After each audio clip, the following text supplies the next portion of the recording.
ప్రియమైన దేవుడి బిడ్డలారా, పరిశుద్ధమైన గ్రంథం పలుకుతున్నట్లుగా ఈ ప్రాణము దేవుడిచ్చిన గొప్ప కృప.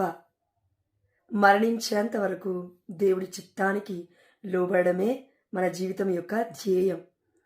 కాబట్టి మా ప్యారిష్ మెంబర్ అయిన మేరీ యులాండా 24 సంవత్సరాల వయస్సు కలిగిన ఈ స్త్రీ చనిపోవడము బాధాకరం.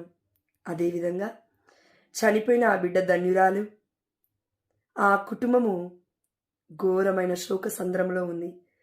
ఆ కుటుంబము కూడా ధన్యులే. ఎందుకంటే మత్తయి సువార్త 5వ అధ్యాయం మనం చూస్తూ ఉన్నాము. శోకార్తులు ధన్యులు, వారు ఓదార్పబడుదురు. కాబట్టి దేవుడు మనందరికీ చెప్తున్నాడు, ఆ బిడ్డలకు కూడా చెప్తున్నాడు, శోకార్తులు ధన్యులు. దేనికి?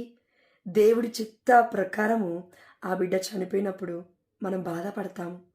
కానీ ఆ యొక్క నిస్పృహ, నిరుత్సాహము, ఆ కన్నీరు, ఆ వ్యధ, ఆ బాధ, ఆ మరణ వేదన తన పక్కనే ఉండి తనని చూస్తున్న, తనతో ప్రయాణం చేసిన తన భర్తకి, చిన్నారి పాప 2 సంవత్సరాలు జెన్నీకి, తన యొక్క అత్తమ్మ జసింతాకి, అదేవిధంగా వారి యొక్క కుటుంబ సభ్యులకి తెలుసు ఆ బిడ్డ అమూల్యమైనది వారి యొక్క కుటుంబంలో.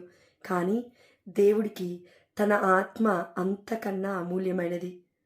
అందుకే పిలుచుకున్నాడు తన అమ్ముల పొదిలోకి.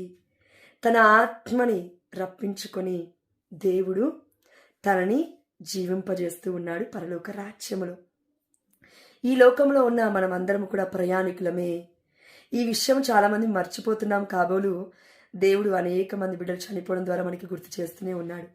వారి మరణాలు మనకి మరో మార్గం అవ్వాలి పరలోక రాజ్యానికి. అంతేకాని మరణ వేదతో మనం కూడా చచ్చిపోవాలనే ఆలోచన కాదండి. మనం బ్రతికున్నామంటే దేవుడి చిత్తం ఏదో చెయ్యాలి.